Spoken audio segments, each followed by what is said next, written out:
Hey everyone, today I'm visiting Xi'an in the west of China, and we've got an interesting trip planned out that I'm going to share with you. First, we're stopping by a local university to talk with some teachers about some of the more international aspects of business education.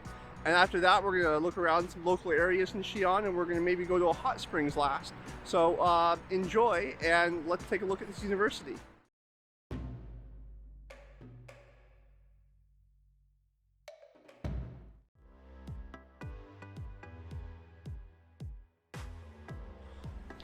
Alright, so today at this university in Xi'an, we're going to be talking with some teachers about the work they're doing to internationalize Chinese education.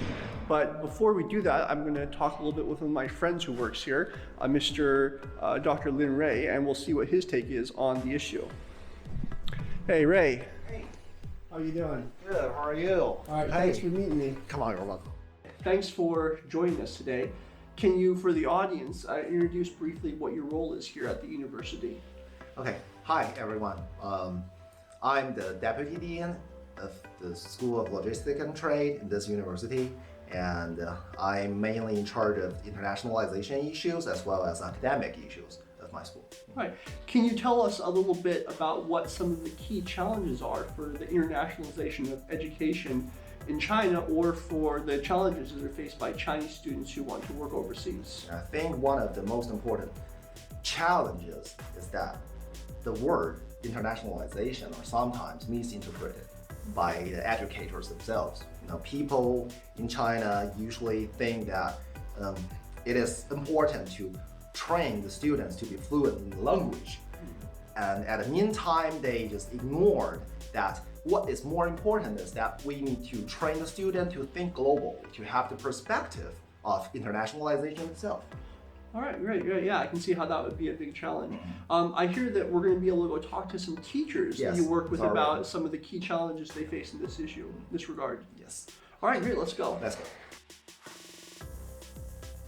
I had a very nice conversation with the teachers at the school, and since the curriculum design was an important topic for them, I spent some time discussing what I studied during my own business education and how these topics could be integrated into the classes and how students could receive more of a practical education.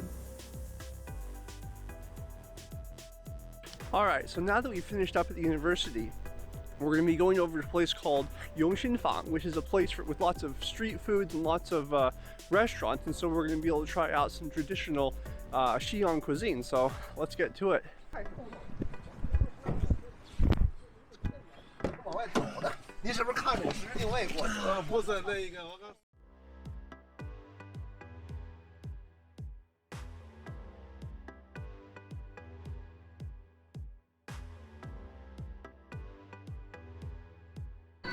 Alright, here we are at Fang, and we're going to check out the cool atmosphere and all the cool foods we can try. So walk with me and let's check out everything.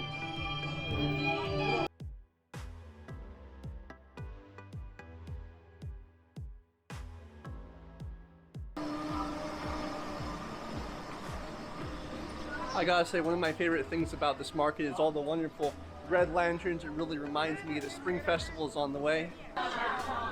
So right now we're going to be trying some yang which is basically lamb kebabs, and this is something that's very, very common. I would say in Western China. When I was studying abroad in Chengdu back in the day, we had these a lot, and they're also very common here in Chengdu.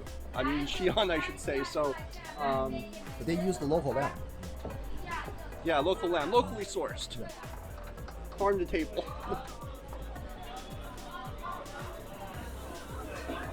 And well, it's usually used to be common for all of these things to be on roadside carts. We actually basically have more of that same style like here, but they're actually doing it in more of a, not quite a restaurant environment, but something that's a little bit more healthier, higher quality, since roadside carts are not very common as they used to be, right? All right, here we go. Some 传统 Xi'an cai, or to use English, traditional Xi'an food. This is a lamb kebab with spices and herbs. Very yummy. That's great. Lamb is one of the juiciest meats, especially if you have it Chinese style. I love it.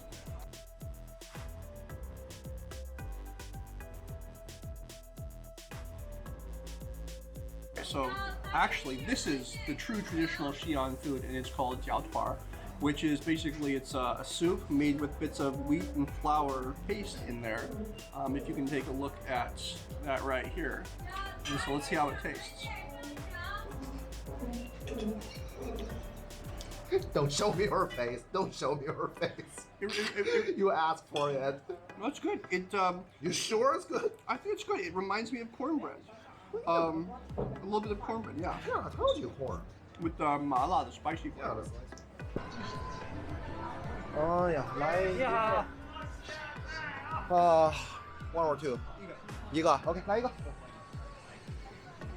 但是我有个朋友，是哪里？都是外国人，我们美国人。美国人？对 ，USC。对。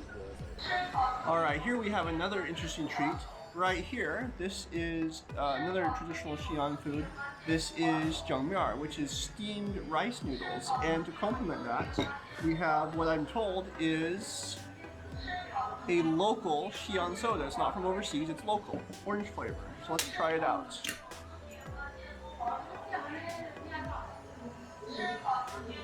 It tastes a little like Fanta, but not quite.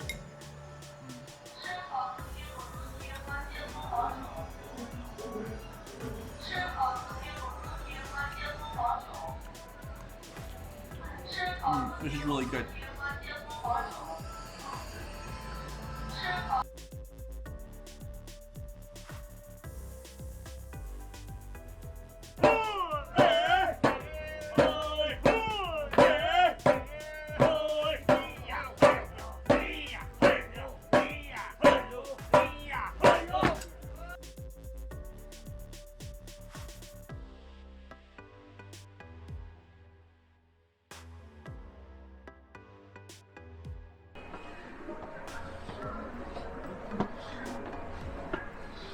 脚下啊。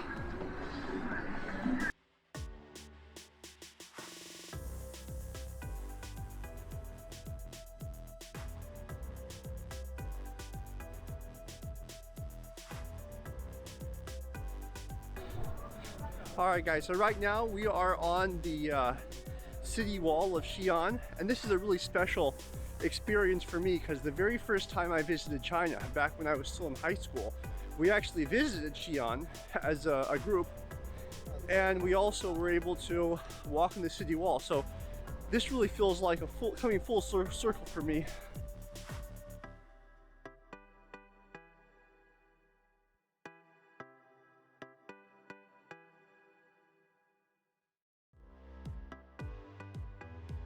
A little history, though, the wall here is actually a remnant of the city wall, the original city wall from the Ming Dynasty, and there's also a demolished wall further on the outskirts from when the Tang Dynasty had its capital here. So very cool stuff. And so let's check out the wall, let's see what's going on here.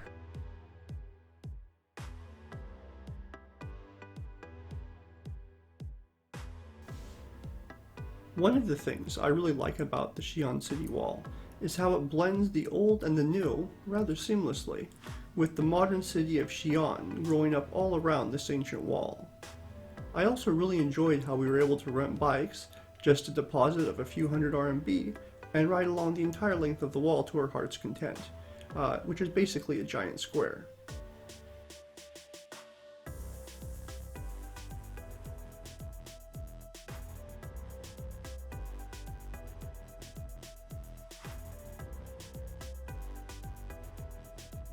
The last stop on my Xi'an trip was the 5-star hot springs resort, including a hotel, restaurant, massage parlors, and a wide variety of hot springs and pools of water outside. Now, I didn't take any pictures of fellow bathers or the pools for obvious reasons, but just imagine a huge garden filled with idyllic stone pathways, with each pool filled with different combinations of Chinese medicines, invigorating substances, and even milk in some cases. I personally did not expect that soaking in a relaxing pool of hot water for an entire day could be so absolutely physically draining. But all in all, it was a really fun experience. And as the last part of this hot springs trip, we capped it off with a nice dinner among friends.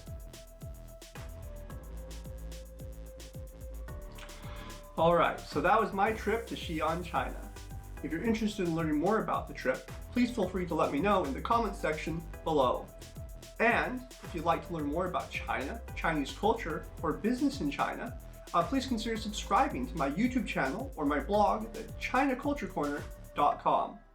And if you have any specific questions, you can always reach out to me on social media. Please tweet to me at SeanUM_China, and I'd be happy to talk more. That's it for now, and I'll see you next time.